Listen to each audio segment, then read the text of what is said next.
ஆயிஷாவில் இருந்துள்ள அனைவருக்கும் பணிவான வணக்கங்கள். ஸ்க்ரீனில் பார்க்குற பேஜோட பிடிஎஃப் டிஸ்கிரிப்ஷன் லிங்க்கில் தர டவுன்லோட் பண்ணி இந்த வீடியோக்கு அப்புறம் படித்து பாருங்கள். Tamil Nadu government servants condition of service act 2016, Tamil Nadu பணியாளர் மற்றும் நிர்வாக சீர்துறை அப்படின்னு சொல்லலாம். இந்த 2016 ஆக்ட் அடிப்படையில் தான் நம்ம டி ரிசர்வேஷன்ற ஒரு வார்த்தையை நேற்று நம்ம பார்த்தோம். இந்த டி ரிசர்வேஷன் ஏற்படுறதுக்கான ரீசனும் உங்களுக்கு தெரியும். இருந்தாலும் ஒரு படிச்சுட்டு டி ரிசர்வேஷனுக்கு மினிஸ்டர் அப்ரூவல் கொடுத்தா என்ன நடக்கும் அப்படின்றது ஒரு எவிடன்ஸ் கிடச்சிருக்கு. இந்த வீடியோட எண்ணில் பார்த்துடலாம். In exceptional cases for post of group A and B for which suitable candidates belong to scheduled castes, scheduled tribes, most backward classes or denotified community are not available against the respective reserved vacancy and the non-filling of the post of causes இந்த மாதிரி SC, SCA, ST, MBC or DNC இது போன்ற வகுப்புகளை சார்ந்த பணியிடங்கள் நிரப்பப்படாமல் போகும் பொழுது the causes of hardship for running of administration, அந்த பர்டிகுலர் டிபார்ட்மெண்ட்டை ரன் பண்ண முடியாத ஒரு இக்கட்டான சூழல் ஏற்படும் பொழுது government may grant exception from carrying forward of the such vacancy.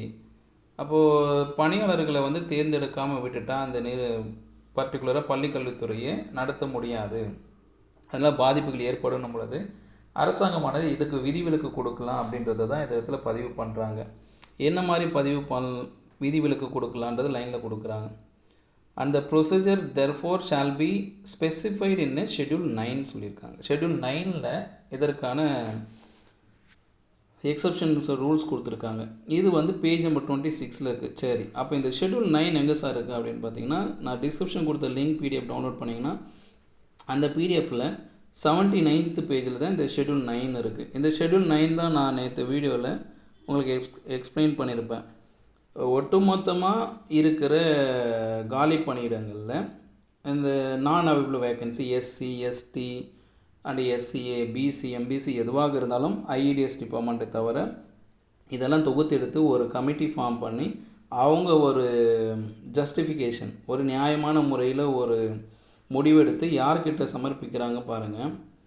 The recommendation of the committee shall be placed before the minister in charge of the personal and administrative reforms, அதாவது minister incharge of the personnel and administrative reforms அப்படின்னு கொடுத்துருக்காங்க. இது பணியாளர் மற்றும் நிர்வாக சீர்திருத்த அமைச்சர். இது யார் அப்படின்னா மாண்புமிகு நிதித்துறை அமைச்சர் தங்கம் தென்னரசு தான். ஏன்னா இந்திய அளவில் தான் ஓவரால் இந்தியாவில் பார்க்கும்பொழுது the personnel and administrative reforms department பார்த்திங்கன்னா இந்த பேரில் தமிழ்நாடை விட்டு வேறு எல்லா ஸ்டேட்லையும் செயல்படுது. ஆனால் தமிழ்நாட்டில் மட்டும் இதற்கான பெயரை மாற்றி வச்சுருக்காங்க. 1991, 2021 சம்திங் ஒன்றில் இந்த நிர்வாகம் மற்றும் பணியாளர் சீர்திருத்த அமைச்சரை என்ன பண்ணிட்டாங்கன்னா மனிதவள மேலாண்மைத்துறை அமைச்சர் அப்படின்ற ஒரு பெயரை மாற்றிருக்கிறத நம்ம தமிழ்நாடு வெப்சைட்டில் பார்க்கலாம். இப்போது இதுதான் இந்த டிசிஷன் எடுக்கக்கூடிய முதல் அதிகாரம் யாருக்கு கொடுக்குறாங்கன்னா the minister incharge of the personnel and administrative reforms department. அதுதான் மனிதவள மேலாண்மைத்துறை அமைச்சராக நிதித்துறை அமைச்சருக்கு கொடுத்து வச்சுருக்காங்க. And minister for the Adi Dravidar and tribal welfare department for a final decision. So SC, ST, SCA இந்த பிரிவினர்களுக்கான காலி பணியிடங்கள் நிரப்பப்படாமல் போகும்பொழுது இந்த துறை சார்ந்த அமைச்சர், அதுதான் கயல்விழின்னு இருப்பாங்க, மிகவும் இவங்க ஆதிராவர் மற்றும் பழங்குடியின நலத்துறை அமைச்சர் கயல்விழின்னு இருப்பாங்க. அவர்களும் தங்கம் தென்னரசு சார் இவங்க 2 பேருமே சேர்ந்து எடுக்கிற டிசிஷன் தான் ஃபைனல் டிசிஷன் அப்படின்றாங்க. அதுக்கப்புறம் அதே மாதிரி அதே பக்கம் பாருங்கள், 80வது பக்கம் அந்த பேஜுக்கு அப்புறம் 80th பேஜ் மாதிரி போகும்போது என்ன எடுத்துகிட்டு வராங்கன்னா எம்பிசி, பிசி அண்ட் டிஎன்சி பற்றி சொல்கிறாங்க. இதில் கிளியராக எடுத்துகிட்டு வராங்க பாருங்கள். இங்கே என்ன சொல்கிறாங்கன்னா இதே மாதிரி பிசி, எம்பிசி, டிஎன்சி இதில் காலி பணியிடங்கள் நிரப்பப்படாமல் போகும்போது ஒரு கடினமான சூழல் ஏற்படும் போது இது யாருக்கிட்ட ப்ரொபோசல் வைக்கிறாங்கன்னா லாஸ்ட் லைனில் கொடுத்துருக்காங்க பாருங்கள். The recommendation of this committee shall be placed before the minister incharge of personnel and administrative reforms department and the minister of backward class and most backward class and denotified community welfare for the final decision சொல்லிட்டாங்க. அப்போ இது பிற்படுத்தப்பட்ட துறை மற்றும் மிகவும் பிற்படுத்தப்பட்ட துறை, சீர்மரபினர், இவங்களோட நலத்துறை அமைச்சரோட இவரும் வந்துடுவார். யார்? அந்த பணியாளர் மற்றும் நிர்வாக சீர்திருத்த அமைச்சர். இவங்க எல்லாம் சேர்ந்து எடுக்கிற முடிவு தான் ஃபைனல் டிசிஷன் அப்படின்றது தான் லாஸ்ட்டாக முடிச்சிருக்காங்க. ஃபைனல் டிசிஷனு இவங்கக்கிட்ட தான் இருக்குது அப்படின்னு சொல்லிட்டு நம்மளுடைய தமிழ்நாடு நிர்வாக சீர்திருத்த அந்த பணியாளர் விதிகள் படி பக்கம் எண் 79 என்பதில் இது தான் இருக்குது. சரி, இது இப்படி இருக்குது சார். அப்போ இந்த டி ரிசர்வேஷன்ற விஷயத்தை அலோவ் பண்ணால் என்ன ஆகும்? இது வந்து டி ரிசர்வேஷன். இந்த டி ரிசர்வேஷனை அலோவ் பண்ணலாமா வேணான்ற முடிவு வந்து அமைச்சர்கள்ட்ட தான் இருக்குது. அப்போது இது வந்து சென்ட்ரல் கவர்மெண்ட் ஆக்ட். இது சாப்டர் நம்பர் 7 டி ரிசர்வேஷன் என்ன ஆகும்? இது வந்து பேஜ் நம்பர் 53 இருக்குது. இந்த சென்ட்ரல் கவர்மெண்ட் ஆக்டில் என்ன சொல்கிறாங்க அப்படின்னா, லாஸ்ட் லைனில் கொடுத்துருக்காங்க, if dereservation of the vacancy is approved. Minister வந்து டி ரிசர்வேஷனை வேக்கன்சி அப்ரூவ் பண்ணிட்டாங்கன்னா என்ன நடக்கும்? டி ரிசர்வேஷன் அப்ரூவ் பண்ணிட்டாங்கன்னா it can be filled as a unreserved vacancy, அதாவது யூஆராக மாறிடும். நமக்கு வந்து சென்ட்ரல் கவர்மெண்ட்டு அந்த வேர்ட்ஸ் அடிப்படையில் பார்க்கும்போது அன்ரிசர்வ்டு அப்படின்னா நமக்கு ஜென்ரல் டர்ன் தான் மீனிங். அன்ரிசர்வ்டு அதில் வந்து ஓபிசியும் ஃபில் பண்ணலாம், எஸ்சி ஃபில் பண்ணலாம், எஸ்டி ஃபில் பண்ணலாம். இது வந்து அன்ரிசர்வ்ன்றது. இப்போ நீங்கள் ஃபார் எக்ஸாம்பிள் ரயில்வே டிபார்ட்மெண்ட்டில் போய் பார்த்தீங்கன்னா யூஆர்னு போடுவாங்க, அன்ரிசர்வ் கேட்டகரி. அன்ரிசர்வ் கேட்டகரி போட்டிங்கன்னா ஸ்டாஃப் செலெக்ஷன் கமிஷன்லாம் பார்த்தா இப்படி தான் இருக்கும். அதில் ஓபிசி கேண்டும் ஃபில் பண்ணுவாங்க, எஸ்சியும் பண்ணுவாங்க, எஸ்டியும் பண்ணுவாங்க. நம்ம தமிழ்நாட்டில் இது ஜென்ரல் டர்ன் பொது பிரிவுன்னு எடுத்துகிட்டு வராங்க. அப்போ ஜென்ரல் டர்ன் வரும்போது என்ன ஆகுனா, இங்கே அன்ரிசர்வ் வேகன்சியாக ஃபில் ஆகுது அப்படின்னா ஹையஸ்ட் மார்க் எடுத்து BC, MBC, SC, ST, SCA, BCM எல்லாருக்குமே வந்து இது ஹையஸ்ட் மார்க் எடுத்துறதுக்கு வாய்ப்பு உருவாக்கும். எப்போ அப்படின்னா டி ரிசர்வேஷன் யார் அப்ரூவல் பண்ணணும்? மினிஸ்டர்ஸ் அப்ரூவல் பண்ணணும். இதுதான் கொடுத்துருக்காங்க. இதில் வந்து என்னென்னா கிளியராக இது சென்ட்ரல் கவர்மெண்ட்டுக்கான விதி இல்லைங்களா? அப்போ இதில் ஒரு எக்ஸப்ஷன் கொடுத்துட்டு வராங்க. இங்கேயும் என்னென்னா, there is a general ban of de-reservation reserved vacancy in the direct recruitment. However, rare exceptional cases in vacancy group A service cannot be allowed. Group ஏக்கு அலௌடு இல்லைன்ட்டாங்க. ஐஏஎஸ், ஐபிஎஸ் இதெல்லாம் வந்து இந்த மாதிரி இப்போ வேலைகளில் இருக்கும்போது அங்கே வந்து டி ரிசர்வேஷன் அலௌடு கிடையாது. மற்றபடி in administrative minister and department maybe prepare proposal for the reservation. இப்போ டி ரிசர்வேஷன் கேட்குறாங்கன்னா இங்கே இருக்கிற 9 ரீசன் இதை ஃபில் பண்ணி கொடுத்து தான் அதுக்கான முடிவு எடுக்கணுன்றாங்க. ஃபஸ்ட் என்னென்னா டிசிக்னேஷன் ஆஃப் த போஸ்ட். தெரியும், டிசிக்னேஷன் போஸ்ட்னால் நம்ம பிடி அசிஸ்டண்ட் அப்படின்னு போடணும். Pay scale of the post, இதோட பே ஸ்கேல் எவ்வளோ சம்பள விகிதம், 25,000 50,000, நான் 30,000 பிடி ஸ்கேல் போடணும். Name of the service which post in, இது சர்வீஸ் எஜுகேஷன் சர்வீஸ் நமக்கு. And duty and responsibility attach. So PT அசிஸ்டண்ட்டாக ஒர்க் பண்ணும்போது என்னென்ன டியூட்டிஸ் அண்ட் ரெஸ்பான்சிபிலிட்டி இருக்குது அதை அட்டாச் பண்ணும். Education and other qualification prescribed. So BT assistant ஆகுன்னா பேசிக்கலாக நமக்கு யூஜி குவாலிஃபையாக இருக்கணும், பிஎட் குவாலிஃபையாக இருக்கணும், அண்டு டெட்டு பாஸ் ஆகிருக்கணும். இது 3மே சேர்ந்தது தானே. டெட்டுக்கு அப்புறம் நியமன தேர்வு பாஸ் ஆகிருக்கணும். ஸோ 4 குவாலிஃபிகேஷன் இதில் அப்ளை போட்டு விடணும்.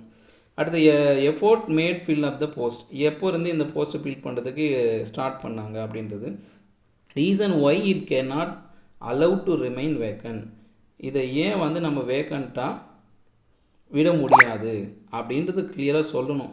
Reasons why it cannot be allowed to remain vacant. இதை காலி பண்ணிடமாவே ஏன் விட்டுறக்கூடாது, அதற்கான தெளிவான ரீசன் கொடுக்கணும். இதை காலி பண்ணிடமாக விட்டுட்டால் தமிழகத்தோட கல்வித்தரம் பாதிக்கப்படும், பள்ளி குழந்தைகளோட கற்றல் பாதிக்கப்படும், அவருடைய கற்றல் அடைவு பாதிக்கப்படும், அப்புறம் பொது தேர்வு எழுதுவதற்காக பயிற்சி கொடுக்க முடியாமல் போயிடும். அப்படின்ற மாதிரி என்ன ரீசன், இந்த வேக்கண்ட்டாக விட்டுட்டால் என்ன ஆகுன்றதை இந்த இடத்துல ஃபில் பண்ண சொல்கிறாங்க. அடுத்து ஜஸ்டிஃபிகேஷன் ஃபார் டி ரிசர்வேஷன். இதுக்கு ஒரு நியாயமான ஒரு முறையில் பதில் சொல்கிறாங்க. ஜஸ்டிஃபிகேஷன் டி ரிசர்வேஷன், அதாவது ST, SC, SCA and BC, MBC இதெல்லாம் வந்து இந்த ரிசர்வேஷன் அடிப்படையில் காலி பணியிடங்கள் நிரப்ப முடியல. அப்போ இது நிரப்ப முடியாததுனால அந்த ரிசர்வேஷனை கேன்சல் பண்ணி ஜென்ரலில் எடுத்துகிட்டு வரணும், அன்ரிசர்வ்டு எடுத்துகிட்டு வரணும்னா அதுக்கான நியாயமான ஒரு பதிலை இந்த இடத்துல கேட்குறாங்க. என்ன ரீசன்? அதான் ஏற்கனவே சொன்ன மாதிரி பள்ளி குழந்தைகளுக்கு ஆசிரியர்கள் இல்லாமல் பாடம் நடத்துகிற மாதிரி இருக்கும், தற்காலிக ஆசிரியர் போட்டு பாடம் நடத்துகிற மாதிரி ஒரு இக்கட்டான சூழல். அதன் பிறகு தொடர்ச்சியாக மாணவர்களும் கற்றடவே அசஸ் பண்ண முடியாது. இந்த மாதிரி என்ன ஜஸ்டிஃபிகேஷனோ அந்த இடத்துல ஃபில் பண்ணணும். அப்புறம் எனி அதர் ரெலவெண்ட் இன்ஃபர்மேஷன், வேறு ஏதாவது இன்ஃபர்மேஷன். ஏற்கனவே தற்காலிக ஆசிரியர் போட்டால் நீதிமன்ற அவமதிப்பு வழக்கெல்லாம் வந்துடும். அதனால் நாங்கள் கண்டிப்பாக இதை ஃபில் பண்ணி ஆகணும். இதை ஃபில் பண்ணலைன்னா நாங்கள் தற்காலிக ஆசிரியர் நியமிக்கிற நிலைமைக்கு போவோம். தற்காலிக ஆசிரியர் நியமிச்சிட்டா ஏற்கனவே டெட்டு குவாலிஃபை ஆனவங்கெல்லாம் இந்த மாதிரி தற்காலிக ஆசிரியர் ஒரு முறை தான் நியமிச்சிக்க முடியும். அதுக்கு அடுத்த வருஷத்துலேருந்து நிரந்தர ஆசிரியர் நியமிக்கணுன்றது நீதிமன்றம் உத்தரவு கொடுத்துருக்கு. அதனால் நாங்கள் இந்த வேக்கண்ட்டை ஃபில் பண்ணாமல் விட்டுட்டால் தற்காலிக ஆசிரியர் நியமிக்கிற மாதிரி ஒரு நிலைமைக்கு போய் ஹேங் ஆகிடுவோம். அதனால் இதை நாங்கள் ஃபில் பண்ணி ஆகணும் அப்படின்ற மாதிரி ஒரு ரீசன் இதில் கொடுத்து ஆகணும். இதுதான் இந்த 9 இது மாதிரி ஒரு அப்ளிகேஷன் ஃபார்மை ஃபில் பண்ணி இதெல்லாம் இவங்கெல்லாம் டிசிஷன் எடுக்கணும். யார் backward committee, most backward committee and SC/ST எல்லாம் எடுத்துகிட்டு யாருக்கிட்ட எடுத்துகிட்டு போய் கொடுக்குறாங்கன்னா அதை இங்கேயும் அதே மாதிரி தான் எடுத்துகிட்டு வராங்க. யாருக்கிட்டெல்லாம் இந்த ப்ரொபோசல் கொடுக்குறாங்க பாருங்கள். The committee comprising the Secretariat Department Personal Training, the Ministry of Social Justice and Empowerment, the Ministry of Department under which recruitment, இது TRB சேர்த்து இது சென்ட்ரல் கவர்மெண்ட் ரூலாக இருக்குது. நமக்கு இங்கே TRBன்னு எடுத்துக்கணும். Which is the recruitment is to made for consideration as recommendation. The recommendation the committee shall be placed before the minister in charge of the Department of Personnel and Training for taking final decision. அதான் நிர்வாக சீர்திருத்தம், பணியாளர் மற்றும் நிர்வாக சீர்திருத்த அமைச்சர் முன்னாடி வைக்கணுன்றாங்க. இது நம்ம சென்ட்ரல் கவர்மெண்ட் விதியின் அடிப்படையில் பார்க்கும்போது இது பிரதமர்கிட்ட தான் இருக்கும். பணியாளர்கள் மற்றும் நிர்வாக சீர்திருத்தம் போகும்போது பிரதமர் மோடி கிட்டே இருக்குது அந்த பொசிஷன்னு. ஆனால் நம்ம தமிழ்நாட்டில் போய் எங்கே சார் இருக்குது அப்படின்னு பார்த்தீங்கன்னா தமிழ்நாட்டில் இவர்கிட்ட தான் இருக்குது. யார்? நம்முடைய இதை பாருங்கள். இந்த சேனலை சப்ஸ்கிரைப் பண்ணாமல் சப்ஸ்கிரைப் பண்ணிக்கோங்க. ஏன்னா இந்த சேனலில் வர தகவல் தான் நிறைய சேனலில் பதிவு பண்ணுறாங்க இல்லைங்களா. இது நிறைய கமெண்ட்டில் படித்து பார்த்தேன். இந்த சேனலில் வர விஷயத்த அப்படியே பதிவு பண்ணாங்க. இருக்கட்டும், 1+1 2ன்றது யார் சொன்னால் என்ன, செய்தி எல்லாருக்கும் போய் சேர்ந்தா போதும்ல. சரி, இதில் பாருங்கள், இதை கொடுத்துருக்காங்க பாருங்கள். இந்த துறையோட பேரை மாற்றி இருக்கிறதா இந்த இடத்துல சொல்லியிருப்பாங்க.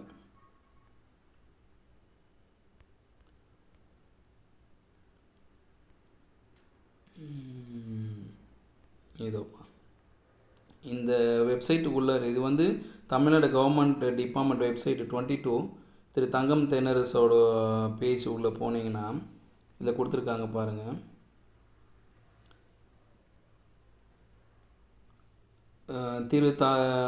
திருன்னு போட்டால் ஒரு பேரை கொடுத்துடணும். நிர்வாக சீர்திருத்த ஆணையத்திடம் பரிந்துரை அடிப்படையில் அரசு துறைகள் முழுவதும் மனித வளத்தை நிர்வாகத்தில் திறம்பட பங்காற்றுதல். வர்கீஸ் ICS பணியாளர் நிர்வாக 1976ஆம் ஆண்டு நவம்பர் 6 பொதுத்துறையிலேருந்து பிரிக்கப்பட்டது. மனிதவள மேலாண்மை நிர்வாகிகிற துறை பொதுப்பணித்துறையிலேருந்து எடுத்துகிட்டு இருக்காங்க, பொதுத்துறையிலேருந்து பிரிச்சிருக்காங்க. நோக்கத்தை வெற்றிகரமாக அடைவதற்கு, இலக்குகள் நோக்கி முன்னேற்றுவதற்கும் கடின உழைப்பு மற்றும் அதன் பணியாளர்களின் முன்முயற்சிகள் மூலம் மட்டுமே ஒரு நிறுவனத்தின் உயர்ந்து நிற்கும். அத்தகைய பணியாளர்களை கையாள்வது இந்த துறை. மனித மூலதனம் அமைப்பின் சமநிலை அளவாக கருதப்பட வேண்டும். பொது சேவைகளில் ஒருமைப்பாட்டை பேணுவதற்கும் ஏழைகளின் நிலையை மேம்படுத்துவதற்கும் பங்குதாரர்களை மதிப்பிடும் திறமையை கொண்ட மினுமினுப்பான ஒரு கேடராகவும் அறிவுறுத்தப்படுகிறது. பணியாளர்கள் அமைப்பின் சொத்துக்கள் என்று மேற்கூறிய கருத்தை பொருத்தமாகவே மாண்புமிகு முதலமைச்சர் அவர்கள் 30/6/2021 அன்று அந்த துறைக்கு மனிதவள மேலாண்மை துறை என்று பெயர் மாற்றம் செய்தார். இதுதான் இந்த பணியாளர் மற்றும் நிர்வாக சீர்திருத்த அந்த அமைப்பை என்ன பண்ணிட்டாருன்னா மனிதவள மேலாண்மை துறை அப்படின்னு பெயர் மாற்றிருக்காங்க. இப்போ 2021 இப்போ இவங்க திராவிட முன்னேற்ற கட்சி இதை மாற்றிருக்காங்க. அடுத்து மனிதவள மேலாண்மை என்பது ஆட்சேர்ப்பு, பயிற்சி, ஊக்கம் மற்றும் ஒழுங்குமுறைகள் மூலம் மேம்பாடு போன்ற செயல்பாடுகள் உள்ளடக்கியது. அரசு ஊழியருக்கான மேற்கண்ட பணிகளை மேற்கொள்ளும் அனைத்து அமைப்புகளும் இத்துறையின் அதிகார வரம்பிற்கு உட்பட்டு செயல்படுகின்றன. கரெக்டு தானே? ஆட்சேர்ப்பு, மனிதவள மேலாண்மை என்பது ஆட்சேர்ப்பு. அப்போ ஆட்சேர்ப்புனா TRB, TNPSC, அப்புறம் மெடிக்கல் ரெக்ரூட்மெண்ட் போர்டு எல்லாமே இந்த துறை கீழே தான் வருது. அப்போது இந்த டீரிசர்வேஷனை அலோவ் பண்ணக்கூடிய அந்த உரிமை யார்கிட்ட கொடுத்துருக்காங்க? இவங்கக்கிட்ட தான் இருக்குது. இது தாங்க தகவல்.